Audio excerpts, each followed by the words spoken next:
Que é a materia?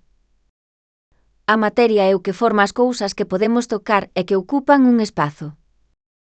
Basicamente, todo está formado por materia. Nós estamos formados por materia, a auga, o aire, as plantas, os animais, as estrelas, é a materia de que está formada. Está formada por átomos, que son a unidade máis pequena dos elementos químicos. Os átomos agrúpanse con outros átomos para formar moléculas, que son as sustancias que constitúen a materia. A materia pode ser inorgánica ou orgánica. A materia inorgánica está formada por moléculas pequenas e sinxelas, como sales minerais ou dióxido de carbono, sendo a auga o composto máis abundante. A materia orgánica é a que forma os seres vivos. Estas moléculas adoitan a ser máis grandes e complexas que as moléculas inorgánicas. As propiedades da materia. A materia ten propiedades xerais que son comuns a todas as sustancias e propiedades específicas que varían dunhas sustancias a outras. As propiedades xerais son a masa e o volume.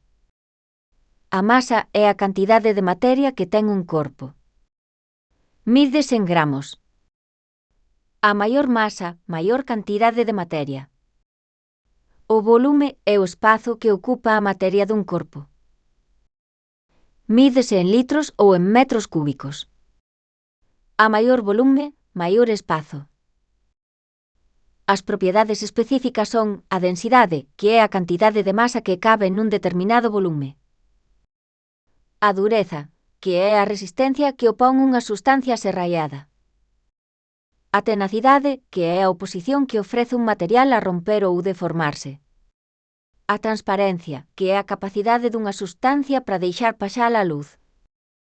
A condutividade, que é a capacidade dunha sustancia para conducir a calor ou a electricidade. A impermeabilidade, que é a capacidade dunha sustancia para evitar que pase a auga. Os estados da materia. A materia pode presentarse en 3 estados: sólido, líquido e gasoso. Cada un destes estados ten unhas características específicas. En estado sólido as partículas de materia están moi xuntas e non se moven, polo que a materia ten unha forma e un volume definidos. En estado líquido as partículas están menos unidas e poden moverse, polo que a materia ten un volume definido, pero a súa forma depende do recipiente que a contén. En estado gasoso as partículas están moi separadas e móvense libremente, polo que a materia non ten forma nin volume definidos e adapta só ao recipiente. Os cambios físicos. Entendemos como cambios físicos aqueles cambios que se producen na materia por un aumento ou diminución da temperatura, pero que non modifican as súas propiedades. A fusión é o paso de sólido a líquido. A evaporación é o paso de líquido a gasoso. A condensación é o paso de gasoso a líquido. A solidificación é o paso de líquido a sólido. Os cambios químicos.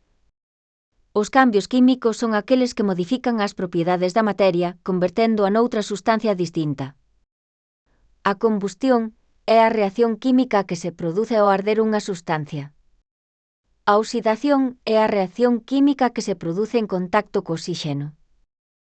A fermentación é a reacción química que se produce polo contacto con certos fermentos, bacterias ou fungos. As sustancias puras e as mesturas. A materia pode atoparse en forma de sustancias puras ou de mesturas. As sustancias puras están constituídas por un só tipo de molécula e non se poden separar por medios físicos, só por reaccións químicas. As mesturas están compostas por 2 ou máis sustancias puras combinadas, chamadas compoñentes. Estas mesturas poden ser de 2 tipos. As mesturas homoxéneas son aquelas nas que non podemos distinguir a simple vista os seus compoñentes. Un exemplo é a auga con sal. As mesturas heteroxéneas son aquelas nas que podemos distinguir os seus compoñentes a simple vista. Por exemplo, o auga e o aceite. A separación de mesturas. As técnicas empregadas para separar os compoñentes de mestura son a filtración, a separación magnética, a decantación, a evaporación e a destilación. A filtración separa un sólido dun líquido cun filtro, como os pozos do café. A separación magnética separa componentes metálicos cun imán.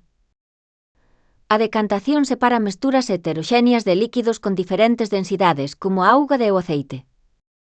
A evaporación separa un soluto dun disolvente líquido quentando a mestura para que o líquido se evapore, como se fai para obter sal da auga do mar. A destilación separa os componentes dunha mestura líquida con puntos de ebulición diferentes, como para elaborar licores. Os materiais. Os materiais son os diferentes tipos de materia cos que se fabrican os obxectos. Poden ser de dous tipos. Os materiais naturais son aqueles que se orixinan na natureza sen intervención do ser humano. Poden ser de orixe animal, como a pel, ala, o coiro ou a seda, de orixe vexetal, como a madeira, a celulosa ou o algodón, ou de orixe mineral, como as pedras preciosas, as rochas ou o petróleo. Os materiais artificiais son aqueles que foron creados polo home a partir, xeralmente, de materiais naturais que foron modificados ata cambiar as súas propiedades. Algúns exemplos son o plástico, o cristal, o papel co cartón e as aliaxes.